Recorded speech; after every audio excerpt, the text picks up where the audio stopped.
Teta Marko, Teta Marko, Teta Marko. Teta Marko, si vidio veliku mačku? Jesam, Lele, ali ja imam svog posla. Teta Marko, kog ti imaš posla? Lele, imam svog posla. Ja skačem po keksiću. Teta Marko, ne možeš skakat po keksiću. Namrvit će se, doći će mravci. Gle, Lele, mogu. Hop, hop, hop, hop, hop, hop. Skačem po keksiću.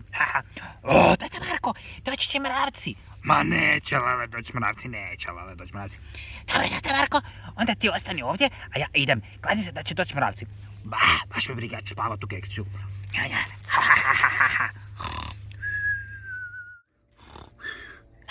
Teta Marko, Lele, što je? Nema mravaca. Teta Marko, možda nema mravaca, ali ima bubamara, gle.